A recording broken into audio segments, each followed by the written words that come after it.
drag queen or perhaps you're gay. Is there a point to all these fancy clothes? With all these buckles from your head down to your toes. It's very simple, but I'm just another girl. It's not so easy, but I'm giving it a whirl.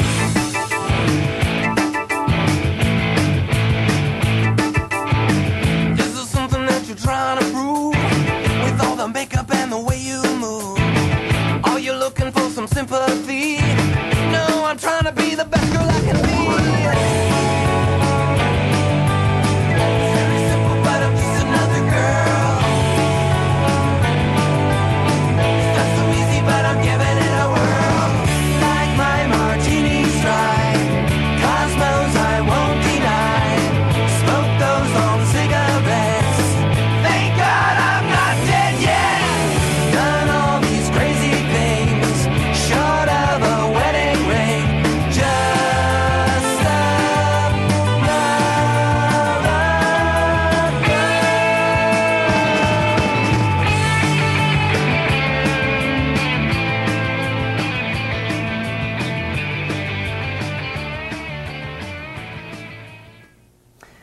Good evening. Thank you for joining us. I'm Callista Solon. This is nlcTrans.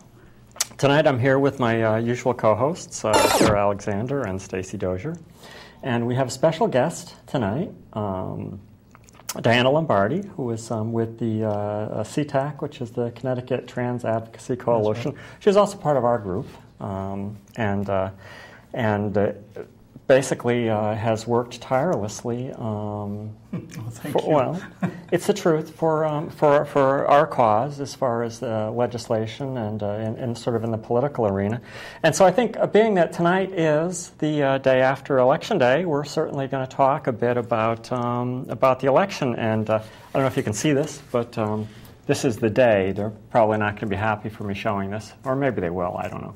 But it was according to the day, a historic victory. We have our first African-American president, or president-elect, which is very interesting. And I wanted to sort of turn this over a bit to Diana, and hopefully she will sort of fill us in on this election and certainly what it means to us and our cause, and maybe you could talk a little bit about your group and who you are and what you do and the lobbying and all of that. Yeah. Well, I think one of the important things with this election is that we have a chance now to pass the ENDA down in Washington, Employment Non-Discrimination Act. Before, we would have a hard time getting it past Bush if it ever got past the Senate and the House. But now that Obama's president-elect, I think we have a very good chance of getting it through this year. He has stated that he's in favor of ENDA, that includes gender identity and expression. And so I think on the national level, this is really good for us. It looks like it really help the transgender community and the gay and lesbian community too. Right. This is sort of a fairly broad thing, but we're very happy about that, and certainly we're happy about the Constitutional Convention here in Connecticut that did not happen. So. I know I was in the rally up on the Capitol steps, and we were a little disheartened when all the people that were in favor of it came by their busloads, and there was, I guess they said it was over 1,000 on that Sunday afternoon, but I think our numbers made up more for the spirit, because we were there protecting our rights while they were there to take away our rights. So that's right. I think we were there for a stronger purpose. Yeah, I would certainly agree with that, and that's a wonderful thing. Just an observation from me. I normally don't have too much trouble getting in to vote. I live in a small town, and I can usually walk in and walk right out again. And this year there were lines. It was a big turnout, I think. So it's kind of interesting that so many people got out there and voted this year, and certainly the Constitutional Convention proposition failed. I think it was 60-40. So it was yes. pretty good. I know some of the early polling had it very marginal, almost 50-50. So when it came up at 60-40, I was very surprised. Yeah.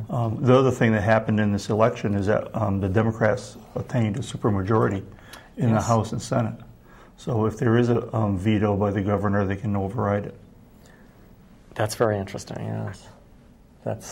I'm hoping this will all play out to be very good for us and our cause. Right. And certainly you had sent me an email, or sent all of us an email earlier, which I thought was very nice. I was going to bring it and read it. But talking about, I'm talking to Tara, of course, talking about the California... right, well, talking about our own potential constitutional convention is a good segue. Because one of the things that the Constitutional Convention, had it passed, the delegates that get sent to the convention, if they chose to rewrite the Constitution, could have added to it was the direct ballot initiative, which is something that we hear about with California almost every year. Right. You know, California had 12 ballot initiatives at the state level on their election form. I actually work with a person who just moved here recently from California, who worked in the public election offices. And he was telling me that some of his friends that are still out there were telling him that some of the election ballots were 3 to 5 pages long. Wow. Because of all the state, local, direct ballot initiatives. That's amazing.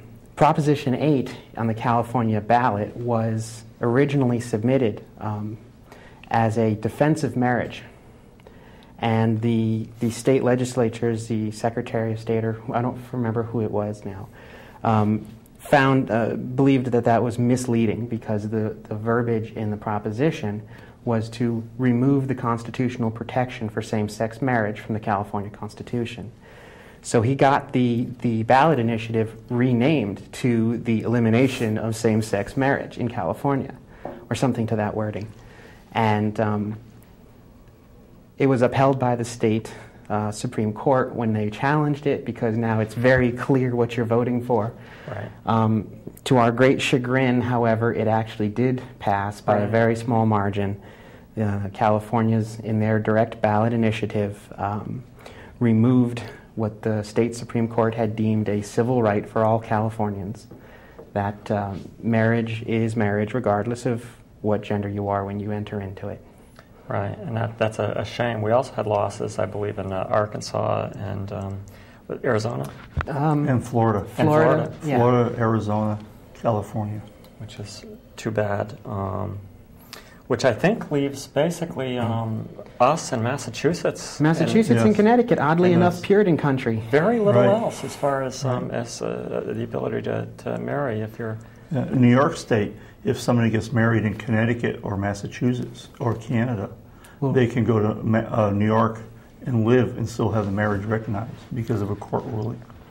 That they recognize the out-of-state. If it's legal somewhere else, we recognize it. Yeah. And also in New York State, the Democrats took control of the Senate.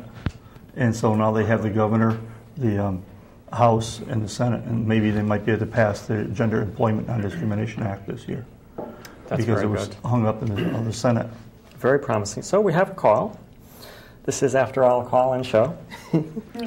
Good evening, nlcTrans. You're on the air.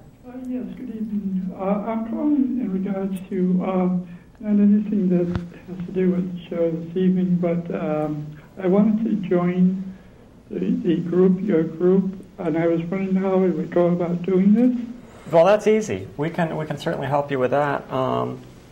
You can contact us through our website, through our Yahoo group.